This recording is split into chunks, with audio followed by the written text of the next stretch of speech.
Coming up next on Virginia Outdoor Life. Learn all you need to know for successful pier fishing this summer. Plus, we find out how local kids did against the state's best in the Virginia Hunter Education Youth Championships. And it's the week you've all been waiting for. Find out if you're the winner of a pair of Barracuda mountain bikes. All this and more straight ahead on Virginia Outdoor Life. Good stuff, good stuff. Hello, folks, and welcome once again to Virginia Outdoor Life here on WTKR News Channel 3 for Saturday, June the 1st. And we just want to remind everybody that that goofy guy you see on the promos for the bikes, yes, he doesn't come with the bikes. No, actually. That should be a relief to everybody. Yeah, but it's our big giveaway night here. I'm telling you, people are going to have, some people are going to be, one person, right, wins both bikes. A couple of sweet bikes. We've had them here in the studio. I can't believe they've stayed in here. You know? Well, I know. No chains on them or anything. Nothing. Tells you what good, honest people we have here on the crew at Virginia Outdoor Life. But Captain, you know, this first story is such a great story about pier fishing because, you know, you don't have to have a boat, and you can really catch a lot of fish out there. You can do very well, have a good time for a little bit of money, really enjoy yourself without getting involved in a lot of expense. Yes, have a lot of fun, too. Oh, I love fishing on piers. Yeah. I love it. It's great. The local fishing is really starting to heat up around the piers, and my favorite is Little Island Pier down in Sandbridge, and that's where photographer Mike Bibbo and I headed last week to check out what we caught.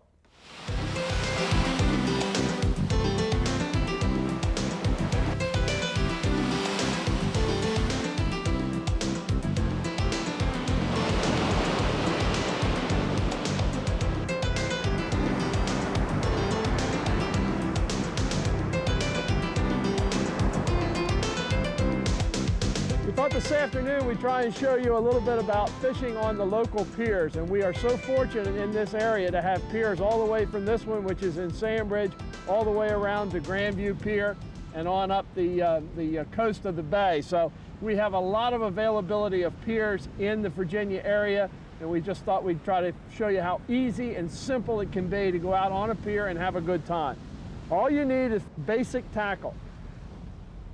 A spinning rod with a fairly stiff rod, because you may be using weights as high as 4 or 5 ounces if it's really windy like it is today, or if the current is running strong. So you want a fairly substantial rod. You should not be using a really long rod simply because of the confining space on a pier. You don't have a lot of room on a pier. Something 6 or 7 foot is more than adequate.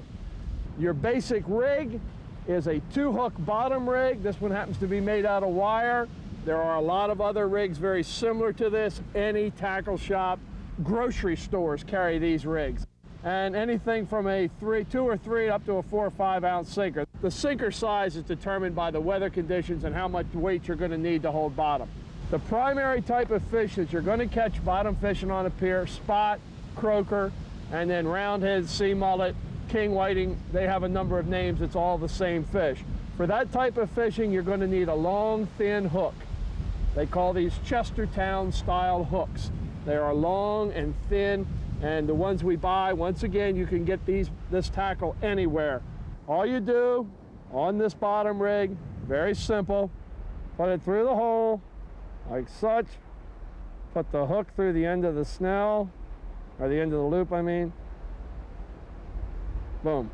Your hook is ready to go. You do that on the next one down. Exact same thing.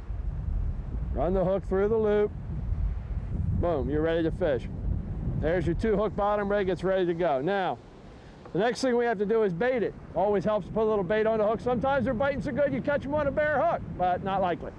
Most of these piers will have a piece of wood running along the railing. That's what everybody uses as a bait board. Just take your bloodworm, cut him into sections. Bloodworm, it's certainly not the only bait you can use, but it is certainly overall the best bait. You slide the worm up on the hook. That's why you like the long shank hook. Now, casting on a pier, we cast underhand. We bend over the pier, and we let that that sinker swing a little bit, get a little bit of swing going to it, and then just flip it out.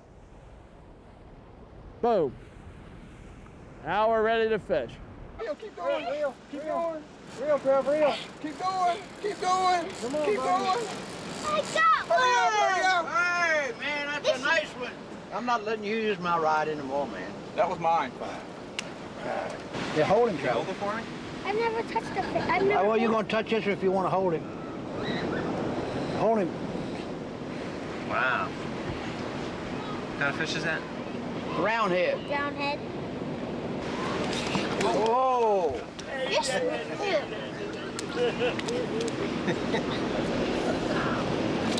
Nice job, Trev. Thanks. Little roundy head. Yeah, little roundy head. There we go. Little roundy head. All right. Finally got the round head. Not a real big one, but I think we'll let that one go.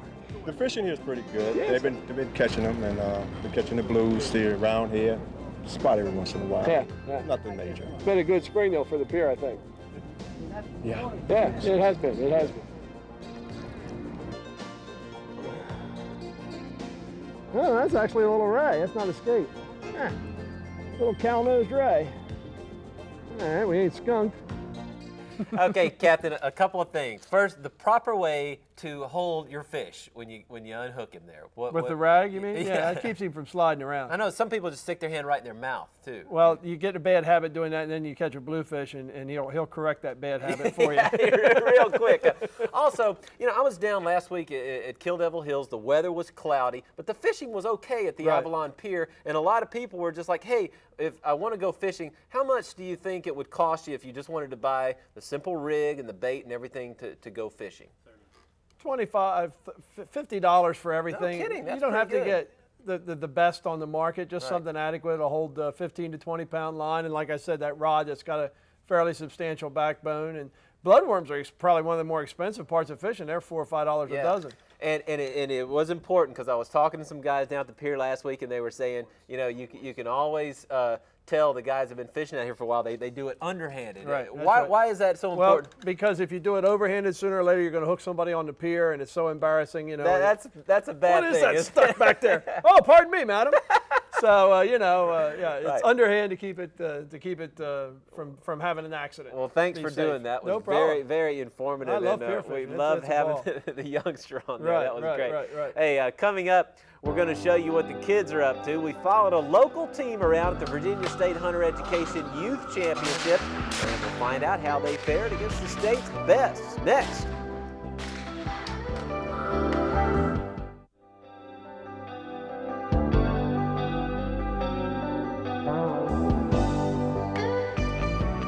And welcome back to Virginia Outdoor Life. Eric, hunting is such a great family tradition. In fact, all the stuff we talk about around here is passed down from generation to generation.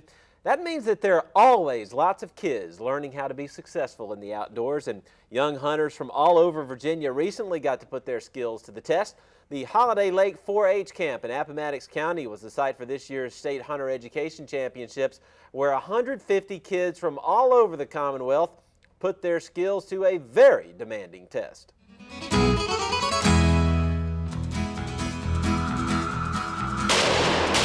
If they come up here and they enjoy themselves, they understand the responsibility of firearms handling, archery, and conservation, it'll make better citizens out of them, and that's what it's all about.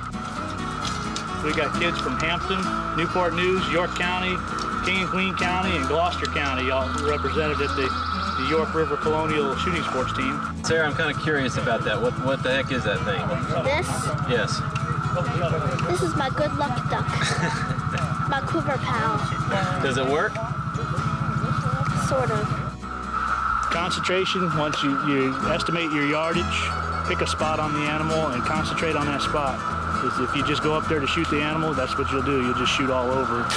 You have to pick a spot and concentrate on that spot and get a good smooth release. There. That's a good shot. That's Good 10. shot. That's 10. You know that inside this one is 10? Inside this one is 5. I have you 2 shots inside the 10 ring for a total of 20. Do you agree? I do agree, sir. Good. Go ahead and pull them. All right. How you feel about that, JW? I feel great. Yeah. So, Congratulations. what do you think the difference is now with you guys settling down a little bit here, JW? I think see warming up now and starting to get into the hang of it, and you know, just getting everything feeling right, and starting to loosen up and stop being so tense and everything. We're here as stewards of the land, pretty much, and we try to teach that, and we try to teach that all wrapped up in, along with the hunter safety part of it and the competition. We're not here just to take. We're here to manage wildlife, manage the habitat. All right, this is nature. This is the trail, safety trail. They've got it marked off from one station to the other. This is a sporting clays type setup, and there should be a team on each station. I just like learning about them and being safe and just enjoying being better. Pull! What is your goal? Be able to shoot a perfect round of skeet. Sometimes my brother will think that I can't shoot very good, but I'll show him up. This is really an enjoyable weekend for me. I get to participate with all these kids, and can't believe how good some of them are. I mean, they are absolutely outstanding. Instructors, use your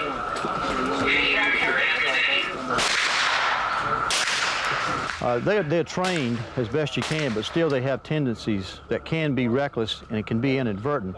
Like, for instance, a youngster could be here with a firearm facing the target, and something could be wrong with the rifle, and he turn around with the rifle, and it could be pointing at someone. So we, as you can see, we stress that the hunter safety instructors and wardens stand right behind them and try to keep these muzzles under control. This is the hunter safety trail, and there's 10 stations on each trail, and what the competitors have to do is to go to each station, and some of the stations are set up as a shoot, don't shoot situation. Some of the stations are set up for the competitors to do gun safety as far as crossing a fence or going into a boat. Making sure the gun's not loaded, so if I put it in the boat, it won't go off. Put the gun down on my hat. Then I'm gonna secure myself safely in this. Safety is the first feature of this program, and it teaches the young children safety, it teaches them responsibility, and their responsibility as citizens. All right, and we want to tell you, you saw them hitting the targets out in the woods there. Well, the York River Colonial Shooting Sports team did finish in first place. Congratulations to those youngsters. And overall, in the junior division, a team from Culpeper County won, followed by Powhatan and Shenandoah. In the senior division, up to 18 years old, it was a team from Scott County, then a Brunswick, Nottoway, Lunenburg combined team, followed by an Augusta County team. Eric, just a great event, and the neat thing you saw there, those young ladies compete right against the boys. And make them look bad, I'm sure. Yeah, and they are darn good. Darn it's just right. a great event up there, and really a good job put on by the Virginia Department of Game and Inland Fisheries. And we just had Bucky in here before the show. Yes, we did. You're really a pretty good cook, Captain. Thank you very much. You know, a lot of people have asked us about that. We're talking about getting a cookbook together, having all you folks send in your recipes and all that stuff, because I'll tell you what, this guy right here knows how to do some cooking. I don't know, is it your wife or is it you? No, if it's a wild game or fish, it's probably me. Well, I'm very impressed. Thank you. I really mean that. And now, we hold in our hands, yes, the outdoor scrapbook right here. So let's go ahead and open it up and take a look, starting off with Chris Burris of Portsmouth. He's a 9-year-old with an 18-pound turkey that his grandpa shot. Mr. Butch Ricks taken in Isle of White County. Boy, we're starting to see some really nice gobblers, and I didn't really see it. I didn't have a whole lot of luck this year, but obviously some other folks did. Yep. Okay, speaking of other folks that had good luck, here's Virgil Griffith from Smithfield. 22-pound turkey, 11 7/8" beard, and 1 8" spurs, taken in Southampton County. He retired last spring, has nothing to do but fish and hunt, and says, thanks for a great show. Well, we thank you, Virgil, for looking in, because it wouldn't be much of a show if folks didn't watch. You got that right. This is Caleb Kitchen. Look at that. That bird's bigger than he is, of Smithfield, and that's Virgil's grandson. I guess that's the same bird there. Bird, yeah. He's 2.5 years old, and check out the little bow he has there. Looking good. An outdoorsman already. You got to love it. Yep. Brian, I say, is not in this picture, but Brian Taylor caught this 63-pound ray last July while fishing in the James River using squid for bait. Now, when one of those things picks up a light rig, like I'm sure he was using with that squid, it do take a while to crank him back to the boat. Yeah, those things are hard to bring up. Yes, they are. They put up quite a fight. And Mr. Peter Cormans of Parksley with a real nice looking 8-pointer he took last November. And the reason why he's got it back already from the taxidermist is because he mounted it himself. He is just 18 and has been mounting animals since he was 11. That's really impressive. That is very good. Very nice looking mount there. And you're right, that's what it takes to get it back from exactly. that early. Okay, here's Brian Rhodes of Dinwiddie. Kill Devil Hill Sunrise, taken last January, says he never misses the show, even watched it on a battery-powered TV when the power went out a couple of weeks ago. That's the kind of dedication we like, and what a way to go, beautiful. Brian. We've got one to show you right now, and it's our favorite kind, a home video of a family fishing together. Come back in so he won't die. There you go. Eat your heart out, Eric Burnley. That's Patty Dunn with the message for the captain. Her husband, Stephen, sent the video in along with mom and dad and their 2 daughters, Megan, age 5, and Kristen, age 3. The Dunn clan hails from Suffolk. They were fishing for croaker in the Nansemond River using cut squid for bait. And boy, it looks like they had a good time out there, didn't it? Oh, yes! Well, that was a small one, but hey, they're all fun to catch. Hey, that's right. There is the real Cuda, and here, well, I guess these are a couple of real Cudas too. Our Barracuda mountain bikes. We got one over there, one back here. We're going to give away both of them to one viewer. We've had the contest going on for, I guess, about 5 weeks now. We've got lots of cards and letters that have been sent in, and this is really the fun part. I love doing this. So we're just going to turn this thing around here. Yeah, we're going to give away both of them from Connie's Bike and Fitness. Nobody knows. We want to thank you folks for sending in your cards, and we want to thank the folks at Conti's with 3 locations around Hampton Roads.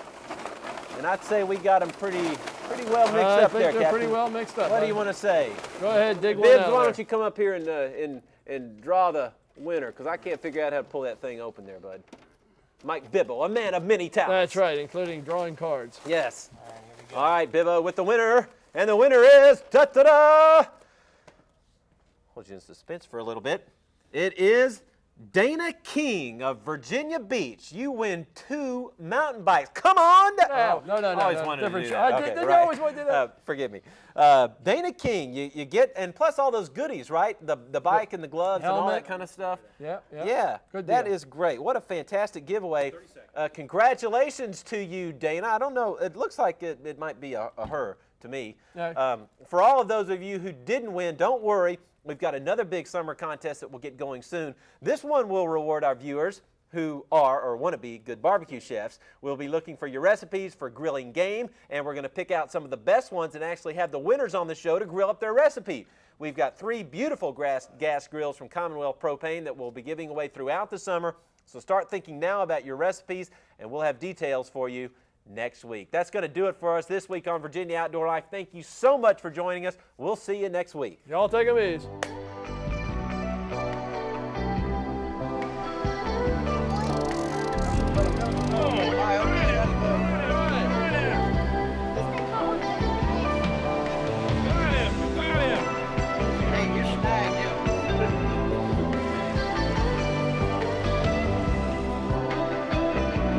That's how he defends himself.